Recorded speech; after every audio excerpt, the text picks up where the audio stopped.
Et c'est l'intervenant. Mais c'est Salut bon. à tous. On teste un truc ce soir. On On teste teste un un truc. truc. On teste un truc de fou. Ça va être très très bien. En fait, ce qu'on aimerait essayer de faire avec Matt, c'est vous proposer du contenu qui va être un petit peu différent. Tu vas donner quelques news sur lesquelles on va pouvoir discuter. Et avec le chat, vous allez pouvoir discuter aussi avec lui. Bon, moi je suis très content d'être là, les gars. Je suis très content d'être là. C'est très cool. On a discuté un peu avec Marc justement de faire ça. Donc on tente. Vous nous donnez des retours. Vous n'hésitez pas à poser des questions. Pour ceux qui connaissent ma chaîne et qui se sont abonnés, qui ont déjà vu un peu ce que je fais en live, en fait, l'idée c'est quand même de prendre ce format-là. Comme il a dit Marc, on s'entend bien et on a envie de s'optimiser la capacité à pouvoir travailler ensemble. La première news dont je voulais parler, c'était 4 ans de développement pour vous sortir une nouvelle selle, Ataraxy BSC, qui nous propose une selle. Alors j'appelle ça la selle à fesses. D'ailleurs, j'ai même pas vu le nom du truc.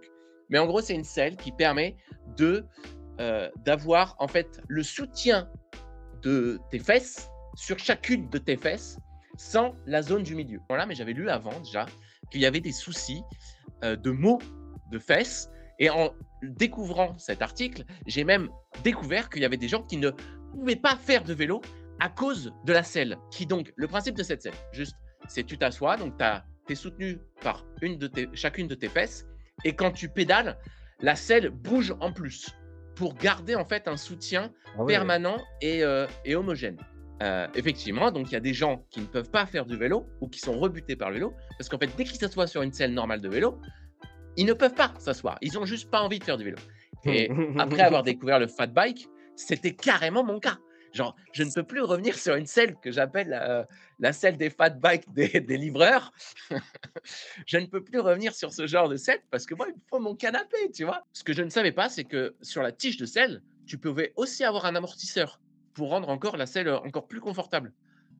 Oui. Tu as déjà testé Oui, ça? oui, ça, Ouais. j'en ai pas mal de ça. Et ça marche bien ou pas? En fait, ça dépend. Ça dépend, en fait, les prix vraiment varient, mais les premiers prix ne servent strictement à rien. Ok.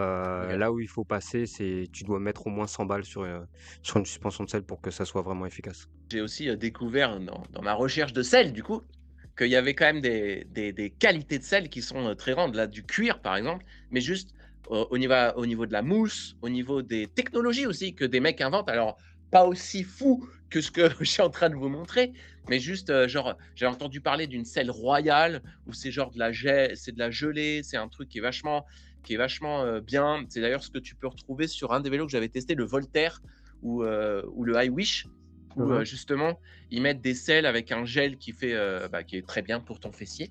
Toi qui es comme moi, qui fait beaucoup de kilomètres sur ton vélo, en une traite ou en tout cas sur un long moment, c'est vrai que même sur mes selles, j'ai beau rigoler, mais même sur mes espèces de canapés, j'ai mal au cul. J'ai mal au cul de ouf. Et donc je me demande à quel point cette selle soulage ce mal de cul. Elle est en vente? Pas encore. Pas J'y encore. viens. Merci. Tu me fais une parfaite transition. Ça, c'est pour ça qu'on est bon ensemble. Exactement. Tu me fais une parfaite transition parce que justement, elle arrive à 650 $, soit 500 € la selle. 500 €. Combien? Mais inadmissible, inadmissible. C'est quoi ce truc? 4 ans de développement et ils te Ouais. sortent la selle Non, à mais- 500 non, mais balles. Et donc, ils sont juste en train de voir, là, ça y est. Alors, il y a 1000 exemplaires qui ont été vendus sur Kickstarter. Et ils ont trouvé, ça y est, leur partenaire taïwanais pour le faire en façon industrielle. Mais on est à 500 balles en industriel. Ah ouais. 500 balles en industriel. C'est ouf, hein? Waouh.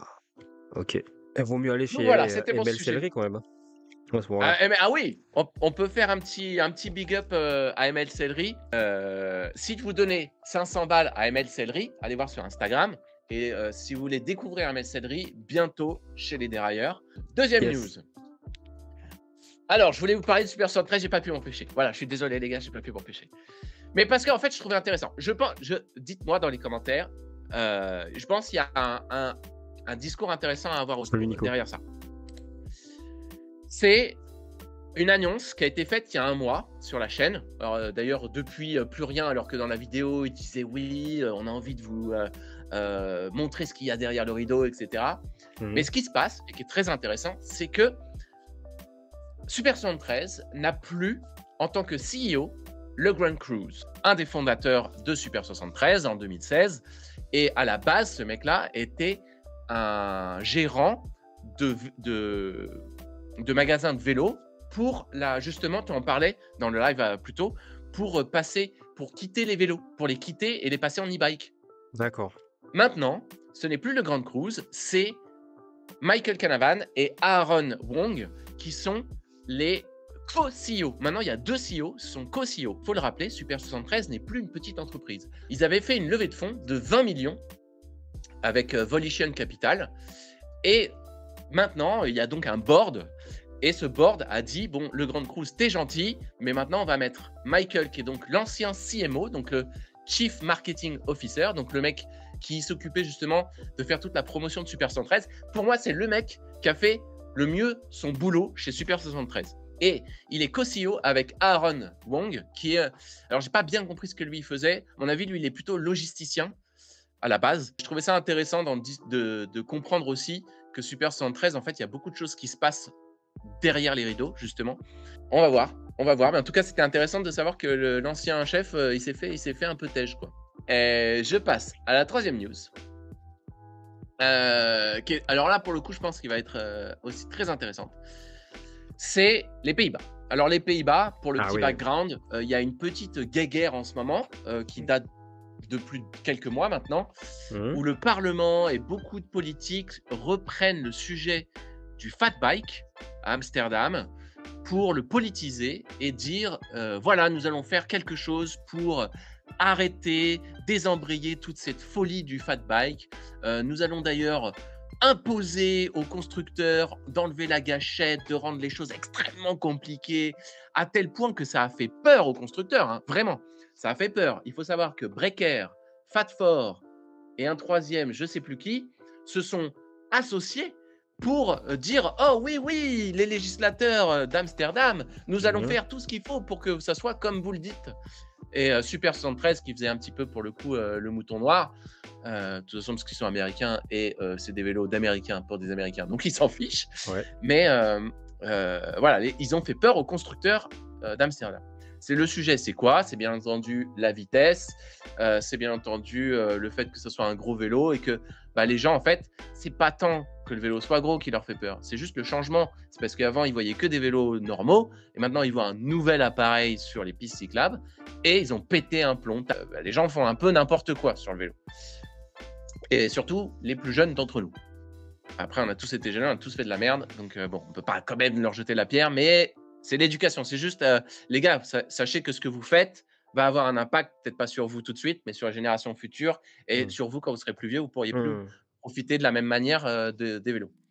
Et alors là, ce qui est vachement intéressant, c'est qu'il y a eu un contre-Uno qui a été balancé par le ministre des infrastructures. Alors, je ne sais pas à quoi ça correspondrait en France, mais le ministre des Transports, peut-être ça serait l'équivalent, qui vient de faire un contre-Uno en disant écoutez, les gars du Parlement, je comprends le souci que vous essayez de remonter, mais faire une loi fat bike, ça n'a aucun sens.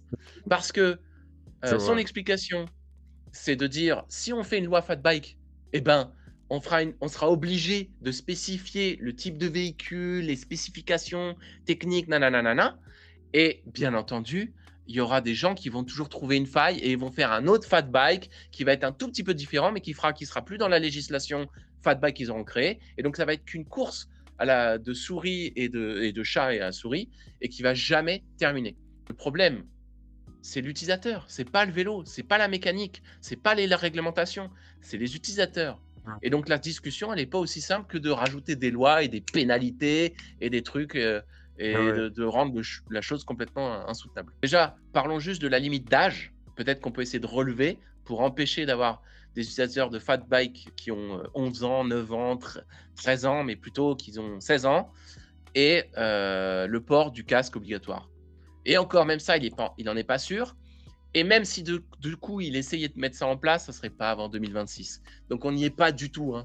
Ouais, moi, je vais donner juste mon expérience sur les fat bikes que j'ai vus aux Pays-Bas, parce qu'on parle des Pays-Bas. Les seules personnes que je voyais en fat bike aux Pays-Bas, c'était des types qui faisaient n'importe quoi avec, hein. Et moi, ça m'a dégoûté, hein, parce que si je voulais faire un road trip aux Pays-Bas, Je me suis dit: «Ouais, ça me ferme des portes, hein, déjà, ce genre de comportement, ça me ferme des portes», parce qu'on donne une très mauvaise image et surtout aux Pays-Bas, le pays du vélo, quoi. En tout cas, du coup, aux Pays-Bas, ce qui s'est passé, c'est que la seule chose qui a avancé, c'est que maintenant les policiers ont une amende disponible à mettre Très à bien. 310 balles. Un message aussi à ceux qui roulent, à fond la caisse et n'importe comment et qui disent, «Bah, moi j'en ai rien à foutre, c'est ma vie». Le problème, c'est que quand tu dis ça, c'est super égoïste parce que c'est pas que ta vie, en fait, que tu rentres en jeu parce que tu as forcément derrière, tu dois avoir un père, une mère, des frères et des sœurs et des amis qui t'aiment et quand tu mets ta vie en danger comme ça et ben, en fait, tu cours le risque de créer une immense tristesse si jamais il t'arrive quelque chose et donc non, c'est pas quelque chose où, ici il t'arrive, il y a que toi, tu te tues, il y a que toi. Non, c'est que derrière tu vas laisser juste des gens qui vont souffrir, pour le reste de leur vie, pour un comportement égoïste. Voilà. Et voilà, OK. c'était la fin de mes 3 news. Alors, dites-nous si ça vous a plu. N'hésitez pas à laisser en commentaire sur la rediff ou là dans le chat. Bah, ouais, C'est important c'était ton premier. pour marquer. C'était ton C'est mon premier premier. et ouais. Abs Merci Par Armel. contre, j'ai une surprise. N'hésitez pas à lui laisser J'ai un une un like.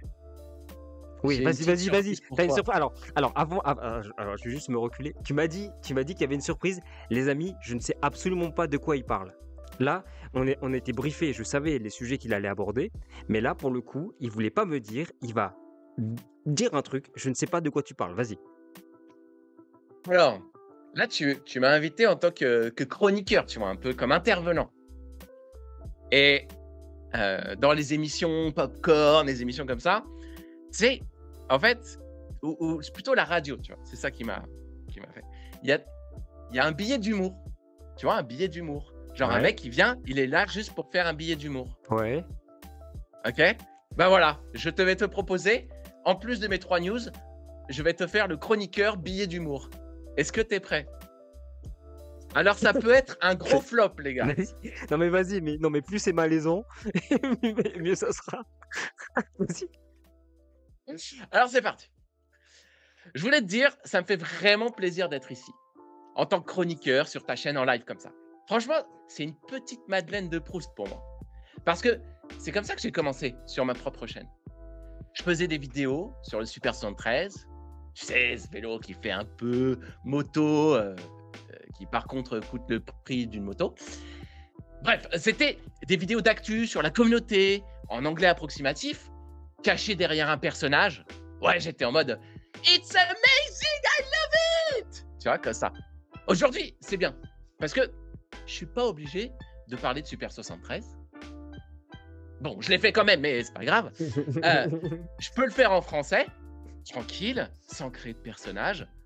De toute façon, si je l'avais fait, tu m'aurais dit Matt, t'es gentil, mais tu dégages. Je te connais. Alors, moi, je tiens en plus à rester. J'ai envie de manger ma Madeleine, tu vois. Ouais. Et en fat bike. Mais surtout, je peux enfin parler à une personne. Au moins une. Mon dernier live, 30 minutes, 0 viewer. Là, enfin, j'en étais carrément à me dire qu'il faut que je me like moi-même pour un petit peu me remonter le moral. Là, c'est fini. Bon, passons aux news. Un truc que les gens ne comprennent toujours pas, c'est que le fat bike, c'est pas un vélo pour ceux qui mangent chez McDo, hein. Non, c'est un vrai vélo avec des pédales et tout. Enfin, pédales, c'est un grand mot parce que franchement, personne les utilise. En fait, les gens se concentrent tellement sur le fat qu'ils oublient complètement le bike. Et on est tous là avec nos pneus larges comme des pneus de tracteur, à faire genre qu'on fait du sport. Mais soyons honnêtes, on est juste en train de rouler sur des pneus plus larges que notre motivation à faire du sport. Tu vois, on pédale. Enfin, on fait semblant de pédaler, quoi. Mais dans notre tête, on est des grands cyclistes. Alors qu'en vrai, on est plus proche de la sieste qu'autre chose. Et puis, ces pneus énormes, c'est cool. Tu as l'impression que tu pourrais rouler sur la Lune avec. Mais ce que tu fais, c'est juste rouler sur les pavés en ville et t'arrêter à la première boulangerie. Sérieux. Dès que ça monte un peu, hop, on passe sur la gâchette et hop, merci, au revoir. En fait, on est passé d'un vélo à un truc où la moitié du temps, tu es en train d'essayer de convaincre les gens. Mais si, je te jure, c'est un vélo. En vrai, tout le monde a lâché l'affaire. On est des scooters maintenant. Faut juste pas oublier de faire semblant de pédaler. C'est pas pour faire circuler un peu le sang, hein. Non, non, non. c'est juste pour éviter que la police nous arrête. Parce qu'en vrai, si on nous arrête, on est foutu. Déjà qu'on a un look café racer alors qu'on ne boit même pas de café. Non, nous, c'est plutôt la bière. De toute façon, on n'a pas le permis. Donc, on ne va pas perdre de points. Et puis, il ne faut pas se mentir. On sait tous pourquoi le fat bike, c'est en plein essor. Tu es un vélo. Donc, les feux rouges, les stops, la priorité à droite, t'oublies tout. Tu es en mode freeride dans la ville. Mais tu es écolo. Donc, nous, on sauve la planète, tu vois.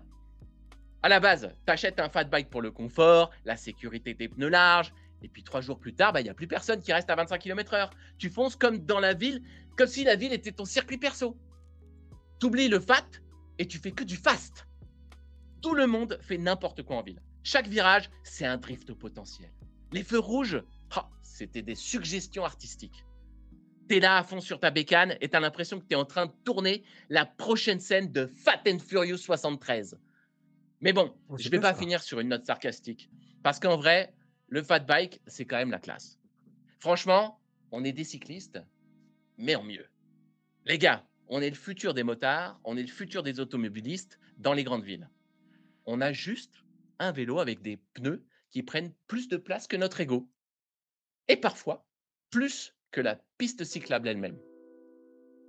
Merci, c'est tout pour moi. Ouais, c'est top, bravo. En tout cas, merci beaucoup pour ta chronique. C'est quoi le casque qui est à l'arrière? Tu peux m'en parler un petit peu? Ah, je vous présente le casque Marco. N'hésitez pas, Matt10 sur le site marcohelmets.com. Ça me permet de récupérer 10%. Et vous avez 10% sur votre achat de casque. Faites-moi vos retours sur son intervention et sa chronique.